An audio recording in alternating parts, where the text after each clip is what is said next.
사랑하는 성도 여러분, 반갑습니다. 한 주가 얼마나 애를 많이 쓰셨어요. 하나님께서 그 삶을 하나도 모르시는 바가 없다는 것이 예배 가운데 위로로 다가오기를 원합니다. 서로 좀 인사하고 말씀을 시작해 보려고 하는데요. 하나님께서 당신을 이 자리에 부르셨습니다. 이렇게 인사할까요? 함께 인사해 보죠. 하나님께서 당신을 이 자리에 부르셨습니다. 아멘. 감사합니다. 오늘 우리의 정체성과 소명의식이라는 제목으로 이사야서 6장의 말씀을 나누려고 합니다. 우리가 이제 정체성, 소명, 그리고 비슷한 단어인 사명, 이런 단어를 자주 사용을 하고 있는데 한자어다 보니까요.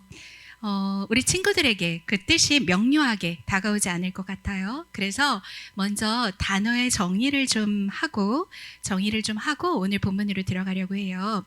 먼저 정체성, 아이덴티티라는 이 단어에 대한 여러 정의들을 좀 찾아봤는데 오늘 말씀을 이해하는데 도움이 될 명료한 설명이 있어서 그것을 소개해드리자면요. 정체성이란 나는 누구인가? 라는 질문에 대한 답이라는 것이지요. 그리고 이 정체성이라고 하는 것은 시간과 상황이 변한다고 해도요, 일관되게 아주 고유하게 본질을 간직한다고 하지요. 그 자신을 그렇게 특징 짓는다는 것입니다. 이것은 자기에 대한 이해이기도 하고요, 타인들과의 구별됨이기도 하다고 하지요. 그리고 이 정체성은 삶의 목적과 방향을 결정하는 내적인 기준이 된다라고 정의됩니다. 그럼 이번에는 사명이라는 단어와 혼돈에서 사용되기도 하는 소명이라는 단어인데요. 두 단어 뒤에 쓰이는 명자가 동일합니다. 명령할 명, 목숨 명자를 쓰고 있어요. 먼저 소명은요, 앞에 부를 숫자를 붙여가지고요, 부르심을 받은 목숨 혹은 어떤 일에 부름받았다라는 의미를 갖습니다. 그리고 사명이란 단어는 그 부르심을 받은 어떤 것을 수행하는 결단, 의지, 이런 것들을 나타내는 단어예요. 그러니까 두 단어를 혼용해 사용하는 것은 당연한 것 같아요. 왜냐하면 부르심 받은 소명의 자리에는 사명감이라는 의지가 함께 필요하기 때문이지요. 오늘은 이 단어에서 파생되는 소명의식이라는 단어를 제목에 사용했습니다. 자신이 하고 있는 그 무언가에 대해서 누군가로부터 부름을 받은 일이라고 깨닫고 인식하며 살아가는 것이지요. 부름받았다는 걸 염두에 두면서 일을 가치 있게 수행해 나가는 것입니다. 만일 우리가요, 정체성을 잃어버리면 소명도 흐릿해지겠지요. 우리는 내 자신이 누군지 모른다면 내가 서 있는 자리도 단순한 생계의 자리, 혹은 적성을 그저 따라간 자리, 혹은 참 우연히 만나게 된, 우연히 찾아온 자리로만 보여질 수 있을 것 같아요. 그러나 하나님 앞에서 내가 누군지 먼저 알게 된다면 그 자리는 완전히 다르게 보이기 시작할 것입니다. 더 이상 우연한 자리는 없는 것이지요. 그것은 하나님께서 나를 보내신 자리자, 그것은 하나님의 영광을 드러내도록 부름받은 소명의 자리가 되는 것입니다. 맥체인 성경 읽기 잘하고 계십니까? 우리가 지난주에 히브리서를 막 마쳤어요. 제가 히브리서 3장 1절을 읽다가 마음이 엄청 웅장해졌습니다. 오늘 전해드릴 말씀을 요약적으로 담고 있는 표현이 등장해요. 히브리서 기자는 우리 그리스도인들을 이렇게 지칭합니다. 그러므로 함께 하늘의 부르심을 받은 거룩한 형제들아 라고 말이에요. 어쩌면 오늘은 연역적으로 두 갈식으로요, 설교 시작부터 결론을 말씀드리고 시작하게 되는데요. 하늘의 부르심을 받은 거룩한 형제들, 이 한 구절 안에 우리의 정체성과 소명이 함께 들어있다라는 것이지요. 우리는 거룩한 형제들, 성도라는 정체성으로 하늘의 부르심을 받았습니다. 그런 소명을 가진 자들입니다. 오늘 이사야 6장의 본문은 그 정체성과 소명이 어떻게 한 사람에게 깨어나는지를 너무 잘 보여주는 본문이에요. 이제 함께 본문으로 들어가 볼 텐데 혹시 상상력을 좀 발휘해 주신다면은 말씀의 현장을 좀 그려보시면서 들어주신다면 훨씬 더 생생한 말씀 읽기가 되시리라는 생각이 듭니다. 이제 본문 1절을 살펴볼게요. 본문 1절입니다. 함께 한번 읽어보실까요? 시작! 우시야 왕이 죽던 해에 나는 높이 들린 보좌에 앉아 계시는 주님을 배웠는데 그의 옷자락이 성전에 가득 차 있었다. 아멘. 이사야의 소명은 우시야 왕이 죽던 해에 시작됩니다. 우시야는요, 남유다를 부강하게 이끈 아주 유능한 왕으로 알려져 있지요. 그는 16살의 어린 나이에 왕이 되어서 52년 동안 길게 통치를 했어요.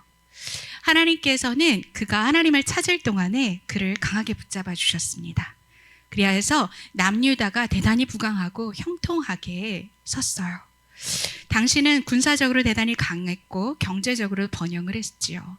심지어 암몬 사람들이 조공을 바치러 찾아올 정도였어요. 그렇게 유다의 국력은 커져갔습니다. 근데 문제는 대다수의 인간 왕이 그렇듯이 그가 강해졌을 때 일어났습니다. 역대하 26장은 이렇게 표현하는데 그가 강성해짐에 그의 마음이 교만하여 악을 행하여 그의 하나님께 범죄하였다라고 적혀 있어요. 우시야는 왕의 자리를 넘어서서 제사장 자리까지 침범을 했고요. 성전에 들어가서 자신이 직접 분향을 하려고 했습니다. 제사장들이 막았지만 그는 멈추지를 않았어요. 그때 바로 그의 이마에 나병이 생겨났지요. 이후로 격리되어서 지내다가 죽음을 맞았습니다. 우시야의 삶과 죽음은 우리에게 중요한 메시지를 줍니다. 사실 우시야 그의 이름은요, 여호와는 힘이시다라는 이름이에요. 사실 그가 이름이 하나 더 있잖아요. 아사랴. 이 역시도 비슷한 뜻을 갖는데 여호와는 도움이시다. 그러니 그의 이름은 여호와는 힘과 도움이시다라는 의미이지요. 그런데 그와 그에게 맡겨주신 나라가 흥왕할 때 그의 삶에서 여호와는 이라는 하나님이라는 주어를 빼버리고 그를 왕위에 두신 그 소명을 놓쳐버리고 맙니다. 여기까지 온 것이 자신의 힘이라고 생각되었던 거지요. 그렇게 자기 힘을 절대화하다가 서글프게 삶을 마감한 남유다의 10번째 왕 우시야인데요. 바로 오늘 본문에서 이사야는 그 우시야 왕이 죽던 해에 성전에 서 있는 것입니다.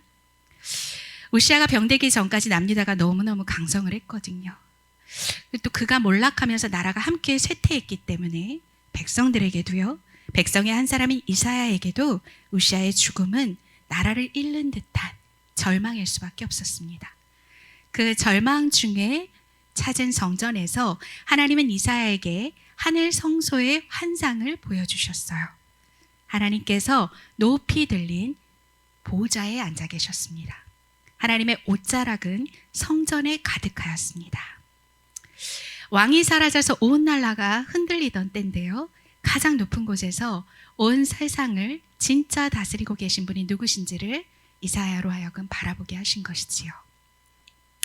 우리 개인의 삶에 위기를 맞을 때 또한 시대적인 위기 가운데 우리가 진짜 바라봐야 할 것은 진짜 왕은 누구신가? 이 세상을 진짜 다스리는 분은 누구신가 하는 것입니다. 내 삶과 전 역사의 주관자는 누구신가를 놓치지 않는 것이지요. 사랑하는 성도 여러분, 우리가 절대라고 여기던 그 절대적으로 의지하던 것이 무너질 때가 있습니다. 사람일 수도 있고요. 환경일 수도 있을 것 같아요. 건강일 수도 있습니다. 전 삶을 몰두해서 절대라고 여기면서 세웠던 어떤 계획이 어긋난다거나 붙잡던 것이 딱 끊어져 버릴 때가 있다라는 것이지요. 그때야말로 우리가 높이 들린 하나님의 보좌를 다시 한번 확실히 만날 때라는 것을 오늘 말씀이 우리에게 도전합니다. 이어서 본문은 그의 옷자락이, 하나님의 옷자락이 성전에 가득 차 있었다라고 말하지요. 성경에서 하나님의 옷자락은 하나님의 날개, 깃 등의 표현과 함께 보호하심과 치유, 구원의 임재를 상징합니다. 우리가 룻기를 묵상 중에 있는데요. 여기서도 역시 날개, 깃 등의 표현으로 하나님의 보호와 구원을 우리가 읽고 있지요. 회복시키시는 하나님의 능력이 성전을 가득 메운 환상을 통해서요, 하나님의 은혜의 다스림이 미치지 않는 것이 없다는 것을 우리들로 하여금 바라보게 하지요. 그분의 보호와 회복의 은혜가 온 땅에 가득하다는 것입니다. 절망의 때였지요. 그때의 충만한 은혜를 이사야와 이 말씀을 묵상하는 저희들에게 함께 바라보게 하시는 것입니다. 우리는 연약합니다. 그런데 하나님은 그런 은혜를, 그런 우리를 덮어주시고 회복시키시기를 원하십니다. 하나님께 나아오는 자에게 덮으시는 은혜가 이토록 충만하다는 것을 믿으시는 저와 여러분 되기를 원합니다. 아멘. 이제 6장 2절, 3절, 4절에 걸쳐서 좀 살펴볼 텐데, 여기서는 스랍들이요, 자신의 날개가 6개인데요. 두 날개로는 눈을 가리고 두 날개로는 발을 가린 장면이 등장을 해요. 스랍들은 사실 천사들 중에서도 최상의 천사들로 알려져 있어요. 하나님의 명령만을 수행하는 천사들 중에서도 최상의 천사들인데 스랍들인데요. 사실 이들이 거짓을 말할 수도 없고 하나님의 뜻만을 수행하는 높은 천사들인데 하나님 앞에 자신을 도무지 드러낼 수가 없는 거지요.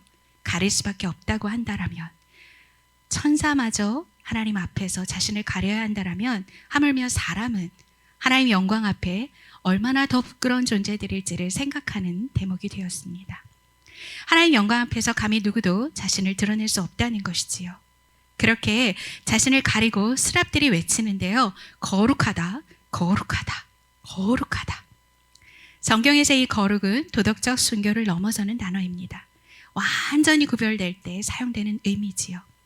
지극히 높이 계셔서 모든 죄와 불결함에서 완전히 분리되신 분, 하나님을 만군의 주님이라고 부르면서 온 땅에 그의 영광이 가득하다고 찬양합니다. 찬송가 625장, 스랍들이 모여서 서로 창화하여 외치니 그 소리는 성전에 가득하도다. 거룩 거룩하다. 만군의 여호와 그 영광이 온 땅에 충만하도다. 찬양 가사 기억하시지요? 바로 이사야 6장의 이 장면을 가지고 만든 찬양입니다. 천사들의 찬양이 울려 퍼지는 가운데 그 거룩하신 하나님 앞에서 성전 문지방이 요동하는 모습을 이사야가 보게 됩니다. 저는 이 장면에서 거룩하신 하나님께서 이 땅에 불의를 바라보시면서 번민하고 애통하고 참고 계시는 것이 느껴졌어요. 이렇게 거룩한 하나님의 진노가 문지방의 요동 속에서 읽혀졌습니다. 아마도 이사야가 그 순간 그분의 거룩하심과 공의로우심의 거대한 울림에 큰 두려움을 느낀 것 같습니다. 이사야를 생각해 보면 그 시대의 누구보다 깨어있는 예배자고 구별된 삶을 살아내고 있는 한 사람이 아니었을까요?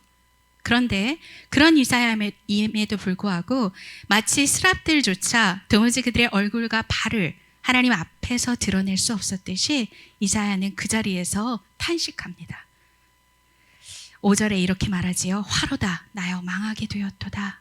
나는 입술이 부정한 사람이고 입술이 부정한 백성 중에 거주하면서 만군의 여호와를 배웠다는 거지요. 이사야는 백성들 가운데 누구보다 하나님 말씀대로 살아가고자 씨름하던 한 사람이었지만, 그러나 하나님의 거룩 앞에 충만한 영광 앞에 선 자신을 보자 얼마나 부정한 존재인지 깨달았다는 것입니다. 진정으로 하나님을 만나게 되면 자기 자신에 대해서 온전히 깨닫게 되는 것을 말씀을 통해 봅니다. 하나님의 거룩한 현현인 예수님 앞에서 베드로도 이런 고백을 드린 적이 있어요. 주여 나는 죄인이로소이다. 나를 떠나소서. 또 한 백부장은 예수님께 이렇게 말하지요. 주께서 내 집에 들어오시는 것을 감당하지 못하겠다라고요. 하나님의 거룩하심과 그 영광을 바라보게 되면 우리는 알게 된다는 것이지요. 그동안 내가 다 옳게 여기던 것들, 내 생각, 감정, 판단, 자기의 의, 얼마나 부패한 것인지를 직면하게 된다는 것입니다. 오늘 이사야의 고백에서 보게 되지요. 나는 망할 수밖에 없는 존재구나. 내 입술이 부정하구나. 내가 사는 이 땅과 백성 가운데 부정함이 가득하구나. 나는 그 중에 있구나. 하나님은 거룩으로 충만한데 부정함으로 가득 찬 세상을 읽게 되는 것이지요. 바로 우리의 정체성은 여기서부터 출발합니다. 하나님 앞에서 철저히 나의 절대들이 무너지는 데서 시작됩니다. 내가 얼마나 작은지를 알게 되고 하나님이 얼마나 크신지를 아는 것, 내가 얼마나 부정한지를 알고 하나님이 얼마나 거룩한지를 아는 것, 그것이 은혜의 시작이자 우리들의 정체성의 출발입니다. 아멘. 본문 6에서 7절을 함께 읽어보시기를 원하는데요. 6절, 7절 함께 읽어볼까요? 시작! 그때 스랍들 가운데서 하나가 제단에서 타고 있는 숯을 부짓개로 집어 손에 들고 나에게 날아와서 그것을 나의 입에 대며 말하였다. 이것이 너의 입술에 닿으니 너의 악은 사라지고 너의 죄는 사해졌다. 아멘. 이사야는 자신이 망하게 되었다고 고백을 했습니다. 그런데 하나님은 그를 멸망하게 그대로 두지 않으셨어요. 제단의 수치로 그의 입술을 정결하게 하셨지요. 우리의 정체성은 우리가 거룩하신 하나님 앞에 죽을 죄인에 불과하다는 인식에서 시작되어서요, 정결케 하시는 은혜로 실제로 실현됩니다. 이사야의 입술에 닿은 제단의 숯은 구약 제사에 정결케 하는 은혜를 보여주지요. 그리고 궁극적으로는 우리를 단번에 정결하게 하신 예수 그리스도의 십자가를 바라보게 하는 것입니다. 율법 아래에서는 부정이 전염이 됐지요. 부정한 것이 어딘가에 닿으면 같이 부정해졌었어요. 그러나 복음 안에서는 놀라운 일이 일어나는데요. 하나님의 거룩의 완전한 현현인 예수님의 거룩은 부정에 오염되는 것이 아니라 부정함을 완전히 삼켜버리는 완전하고 충만한 거룩이었습니다. 마치 성전이 옷자락으로 가득 덮여 있듯이 그 은혜가 주께로 나아오는 모든 인류를 덮어주신 것입니다. 아멘. 망하게 되었다는 이사야의 탄식처럼요, 우리는 모두 하나님의 거룩과 공의 앞에 죽을 수밖에 없는 존재들이지만 숯이 닿아서 부정함이 정하여지듯이 멸망, 죽음을 생명으로 덮어주셨습니다. 이를 고린도후서 5장 21절은 말합니다. 하나님이 죄를 알지도 못하시는 이를 우리를 대신하여 죄로 삼으신 것은 우리로 하여금 그 안에서 하나님의 의가 되게 하려 하심이라. 아멘. 예수 그리스도는 우리들이 하나님의 의로 살아가게 하시기 위해 우리를 완전히 새롭게 하셨습니다. 망하게 된 우리, 입술이 부정한 우리를 정결하게 하셔서 하나님의 의를 나타내는 자들로 세워주셨어요. 바로 이것이 우리들의 정체성입니다. 은혜로 덮인 우리, 그리스도의 보혈로 정결하게 새롭게 창조된 저와 여러분입니다. 이를 두고 고린도후서 5장 17절은 그런즉 누구든지 그리스도 안에 있으면 새로운 피조물이라. 이전 것은 지나갔다, 보라 새 것이 되었다 라고 증거합니다. 여기서 우리가 기억해야 되는 가장 중요한, 우리의 성경 처음에 시작되는 우리의 정체성과 소명이 시작되는 장을 거슬러 올라가야 합니다. 바로 창세기 1장 27에서 28절인데요. 하나님께서 자기 형상, 곧 하나님의 형상대로 사람을 창조하시되 하나님이 그들에게 복을 주셨고 그들에게 이렇게 말씀을 하시죠. 생육하고 번성하여 땅에 충만하라. 땅을 정복하라. 하나님의 형상은 단순히 인간 안에 있던 어떤 구성 요소만을 말하지 않습니다. 저에게 자주 하시는 질문 중에 하나님의 형상이 뭐를 의미해요? 성도님들이 많이 물어보시는데 지정의 이런 것들로 우리가 많이 요소들로 설명할 때가 많지요. 그러나 진정한 하나님의 형상은 정체성과 소명에 연결되어 있습니다. 인간은 정확히 하나님의 통치를 반영하도록 대리통치자로 지음을 받았습니다. 하나님의 의와 거룩과 선하심을 이 땅에 드러내도록 말입니다. 하나님의 창조 세계를 하나님 뜻대로 돌보고 다스리는 대리통치자의 부름, 바로 그것이 우리의 소명입니다. 그러나 첫 아담은 이 소명이 실패한 것이지요. 이 정체성을 놓친 것입니다. 인간은 하나님의 형상을 반영하기보다 자기 의를 세우려 하는 것입니다. 하나님의 다스림을 나타내기보다 자기 욕망을 따라가지요. 그 결과 정체성이 왜곡되고 소명이 무너지는 것입니다. 사람과 하나님 사이의 관계가 무너지고 사람과 사람 사이의 관계도 무너졌을 뿐 아니라 사람과 로마서가 말하듯 피조세계의 관계도 무너졌습니다.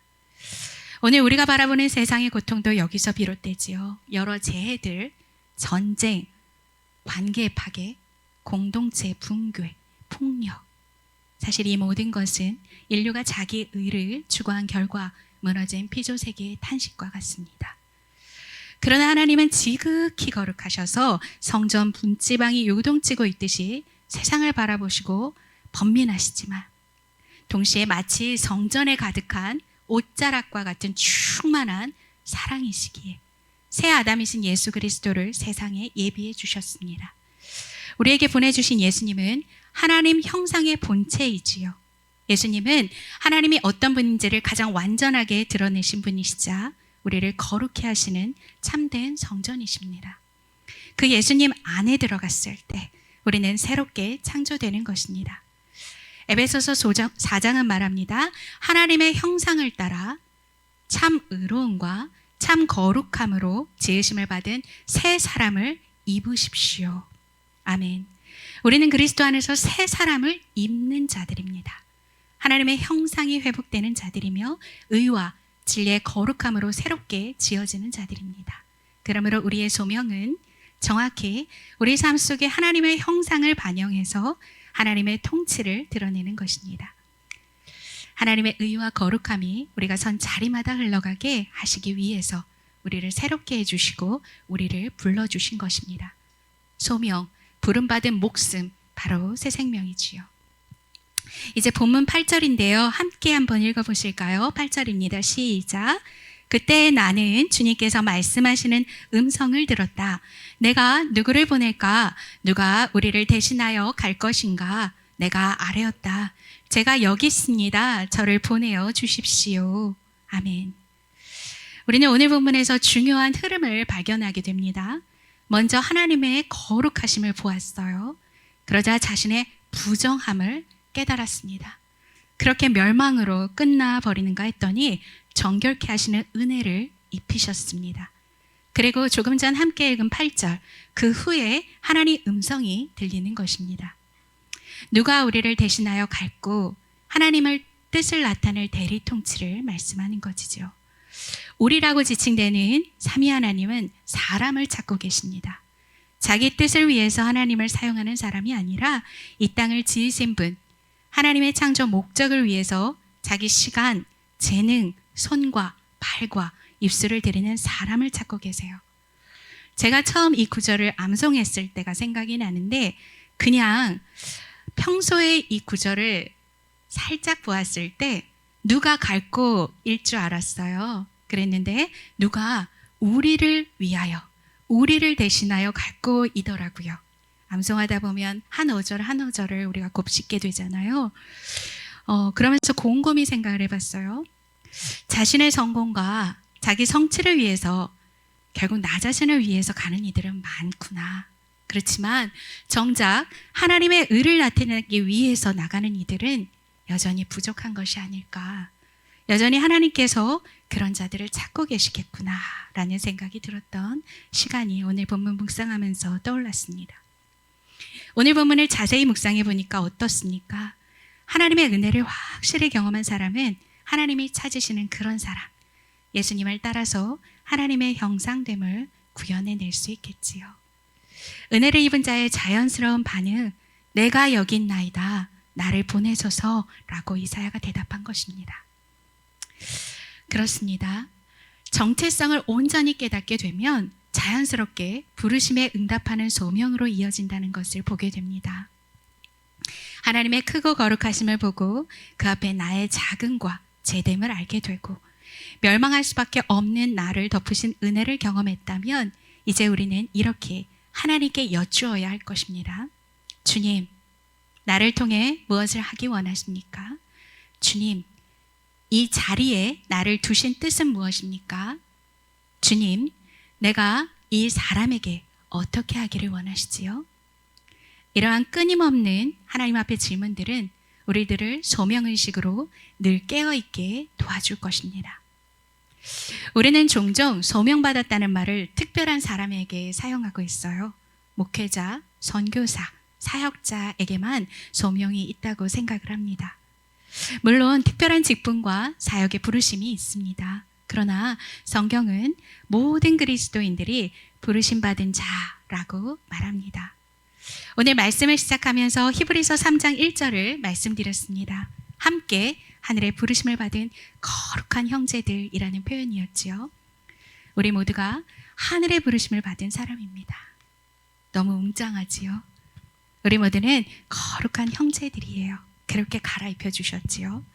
우리 모두는 하늘의 부름을 받아서 어딘가로 각자 보냄을 받은 사람들이에요. 1차적으로 각자 속한 가정과 교회로 부름을 받았습니다. 그리고 우리들의 경험과 달란트와 여러 준비들을 하나님께서 사용해 주셔서 어떤 분은 학교로, 또 어떤 분은 병원으로, 은행으로, 관공서로, 군부대로, 기업으로, 학원으로, 선교지로 보내주셨어요. 제가 우리 성도님들의 직업군을 이렇게 적어가지고요, 한번 나열해 봤습니다. 장소가 다 다르더라고요. 그리고 각기 맡은 분야도 다릅니다. 대상과 역할도 다 달라요. 그러나 우리는 모두 한 본질에 참여하고 있습니다. 우리는 하나님의 거룩하신 옷을 입고 보내진 곳에서 그 거룩을 드러내도록 부름받은 자입니다. 성전에 가득 찬 하나님의 회복하심의 그 은혜가 우리 삶 가까이에서 손 내밀고 계시다는 것을 보게 하도록 부름을 받았습니다. 어떤 대상을 절대라고 붙잡고 신봉하는 세상에서 우리의 그 유한한 목숨과 통치를 알려주고 하나님의 통치만이 영원하다는 것을 일깨우도록 우리가 부름을 받았어요. 지극히 높은 보좌에서 진정한 왕으로 하나님께서 다스리고 계시다는 것을 정결해진 입술로 증언하도록 말이지요. 하나님의 통치가 어떤 것인지 또한 우리 삶으로 증언하도록 부름을 받았습니다. 그러므로 그리스도인에게 무의미한 자리는 하나도 없겠습니다. 예배 후에 우리는 다시 각자의 자리로 파송될 것입니다.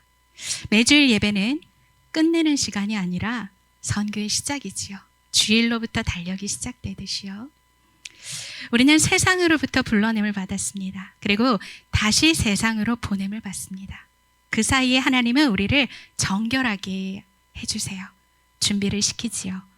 오늘 이사야의 소명장에 나타나듯이 이것이 인생의 그리스도를 단번에 만나는 구원 사건이기도 하고, 우리는 지속된 예배, 말씀, 기도, 찬양, 성도의 교제, 성찬 이런 것들로 거룩하게 계속 빚어지고 세상과 구별되어 갑니다. 우리의 소명, 보냄받은 자리는 쉽지만은 않은 것 같습니다. 참 녹록지가 않고 호락호락하지가 않고 만만치가 않습니다. 이사야가 보냄받은 곳도 듣지 못하고 깨닫지 못하는 백성에게였습니다. 너무도 척박한 자리였어요. 우리도 마찬가지입니다. 하나님께 대하여 적대적인 세상 가운데 보냄을 받습니다. 듣지 않는 사람에게, 보지 못하는 사람에게 그 완고한 현실 속으로 우리가 보냄을 받은 거예요. 그러기에 소명의 자리에 필요한 것이 있습니다. 인내가 수반됩니다. 야고보는 내 형제들아 너희가 여러 가지 시험을 당하거든 기쁘게 여기라 말하세요. 이는 너의 믿음의 시련이 인내를 만들어내는 줄 알미라. 인내를 온전히 이루라 라고 하세요. 그러면서 이렇게 말씀하는데요. 너희로 온전하고 구비하여 조금도 부족함이 없게, 조금도 흠이 없게 하려 한다라는 것이지요. 또 베드로는 이렇게 말했어요. 그런 일을 당하였을 때 이상한 일 당한 듯 생각하지 말아라 하였지요. 거룩하다 이름한 형제들에게 시험은 우리를 무너뜨리는 사건이 결코 아닙니다. 하나님께서 우리를 겸비시키는 시간이 된다라는 것입니다. 제가 예전에 위로와 돌봄이라는 설교 때도 말씀을 드렸는데, 우리가 하나님께 받은 그 위로로 누군가를 위로하는 자로 준비하게 하시고요. 우리가 통과한 아픔으로 누군가를, 이런 표현이 어떨지 모르겠는데요, 아주 효과적으로, 아주 시원스럽게, 아주 정확하고 명쾌하게 돌보게 하십니다. 우리가 겪은 오랜 기다림으로 누군가를 오래오래 참아줄 수 있는 자가 되지요. 그러므로 우리가 혹여 막막한 시간들을 지나고 있다면 우리 서로를 위해 하나님께 이렇게 좀 물어주고 서로를 위해 이렇게 기도해 줄 수 있었으면 합니다. 하나님, 우리를 무엇에 쓰시려고 준비시키십니까? 하나님, 이 시간을 통해서 우리들 안에 무엇을 빚어가고 계십니까? 하나님, 이러한 아픔이 훗날 누군가를 살리는 통로가 되도록 우리를 근사하게 그렇게 만들어 주시어요. 이렇게요. 아멘. 저는 이런 시간들을 지나서 우리에게 주어지는 것들이 세상에 있는 디플로마나 혹은 자격증 이런 것들과 비교되기 어렵다는 생각을 해요. 정말 하나님께서 우리를 그렇게 빚어가십니다. 이렇게 우리의 소명의식이 깨어나면요, 우리의 고난을 해석하는 방식도 달라짐을 보게 됩니다. 하나님의 그 거룩하심의 체험, 그 영광스러운 은혜는 한 사람으로 끝나는 경우가 없는 것 같아요. 우리 안에 역사하시는 하나님께서는 하늘의 부름을 받은 소명을 이뤄가도록 두신 자리에서 우리를 강하게 붙잡으십니다. 우리 전 삶이 하나님이 이 땅을 다스리고 계시다는 증거되도록 우리의 입술을 사용하시지요. 우리가 경험한 거룩하신 하나님 은혜는 여러 방식으로 우리들의 소명의 자리에서 거룩하게 흘러가서 하나님께서 영광을 받으신다는 것을 기억하는 저와 여러분이 되기를 원합니다. 아멘. 이제 말씀을 맺고자 합니다. 사랑하는 성도 여러분, 우리는 소명, 사명 이렇게 말하면 대단히 무겁게 여겨집니다. 비장하지요. 그런데 오늘 말씀을 보니까 소명 이전에 은혜가 먼저더군요. 내가 망하게 됐다. 그런 자각 가운데 하나님의 크신 은혜가 경험이 되고 나면 소명으로 나아가는 것은 너무나 자연스러운 반응이더라고요. 그렇습니다. 오늘 이사야는 우시아 왕이 죽던 해 성전에서 하나님을 보았습니다. 이 땅의 소망이 끊어진 자리에서 영원한 소망이 되시는 지극히 높은 하나님의 보좌를 목도했어요. 그 하나님이 오늘도 이 예배 가운데 이 자리에 함께 계십니다. 예배는 하늘 보좌를 바라보는 시간입니다. 우리도 모르는 사이에 절대라고 붙잡고 있는 것을 점검해보고 내려놓고 우리 삶의 진정한 왕을 거듭 인정하는 시간입니다. 하나님의 영광스러운 임재, 주님이 우리와 함께 하시는 임마누엘의 은혜를 아직 실감하지 못하는 저와 여러분이라면요, 허락해 주신 또 한 번의 이 예배의 자리를 통해서 하나님의 거룩하신 은혜를 사모한다는 고백을 함께 드릴 수 있기를 원합니다. 하나님의 충만한 영광을 목도하는 은혜가 우리 모두에게 경험되었으면 합니다. 성전 안에 무엇으로 가득했지요? 우리를 회복하기 원하시는, 우리를 구원하기 원하시는 하나님의 옷자락으로 성전이 꽉 채워져 있었어요. 예배는 바로 그 옷자락 아래에 나를 누이고 은혜로 덮여지는 시간입니다. 자기 의를 위해 살고자 하는 죄를 발각해서 두려워하는 시간이자 동시에 수술든 천사가 날아와 우리 입술을 정결하게 하는 그리스도의 보혈로 덮여지는 예배는 그런 시간인 것입니다. 우리에게 이러한 하나님의 영광을 향한 사모함이 있었으면 좋겠습니다. 아멘. 크신 하나님의 영광을 바라보면서 그 앞에 나의 자금을 절실하게 깨달을 수 있다면 참으로 좋겠습니다. 망할 수밖에 없던 우리가 은혜로 정결함을 입게 되었다는 거룩한 자녀된 정체성이 우리에게 회복되기를 원합니다. 하나님께서는 이렇게 정체성이 회복된 우리에게 누가 우리를 대신하여 갈꼬라고 물어보세요. 하나님의 거룩하신 뜻을 이 땅에 펼쳐갈 주의 사람들을 찾고 계십니다. 우리가 이렇게 대답할 수 있으면 좋겠습니다. 주님, 내가 여기 있습니다. 나를 보내주십시오. 아멘. 그렇게 은혜에 답한 우리들에게 하나님의 하늘의 부르심을 받은 거룩한 형제들이라고 우리에게 이름을 불러주십니다. 그리고 우리들이 각자의 자리에서 하나님의 형상, 의와 진리의 거룩한 하나님의 다스림을 드러내기를 기대하고 계세요. 사랑하는 성도 여러분, 우리를 지으신 분, 하나님을 만나지 못하면 내가 누군지 우리 자신의 정체성을 정확히 알 수 없다는 것을 우리가 고백하기 원합니다. 은혜로 새롭게 되지 않으면 내가 뭘 해야 살아야 할지, 내가 뭘 해야 할지 모호하고 맹목적이 되고 만다는 것입니다. 그러나 하나님의 영광을 본다면 내가 누군지 정확히 알게 됩니다.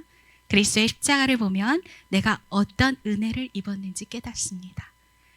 이사야가 주의 음성을 듣게 되듯이 하나님의 뜻을 분별하게 되고요.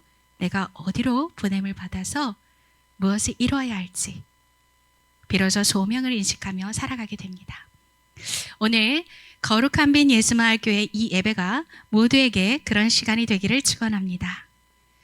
아멘. 하나님의 크심을 보고 나의 자금을 인정하고 그리스도의 보혈로 정결케 되어서 다시 각자의 자리로 보냄받는 시간이 되기를 원합니다. 우리를 지으신 하나님께서 우리를 향한 완전한 계획을 가지고 계십니다.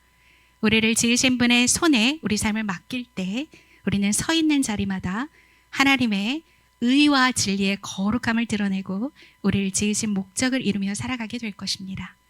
그렇게 우리의 정체성에 대한 바른 이해와 회복된 소명의식을 통해 우리가 서 있는 모든 자리에 하나님의 은혜의 옷자락이 덮이기를 우리의 가정에, 직장에, 유치원에, 학교에, 교회에, 병상에, 선교지에, 그리고 모든 관계 위에 하나님의 영광이 충만하기를 주의 이름으로 축원합니다. 아멘.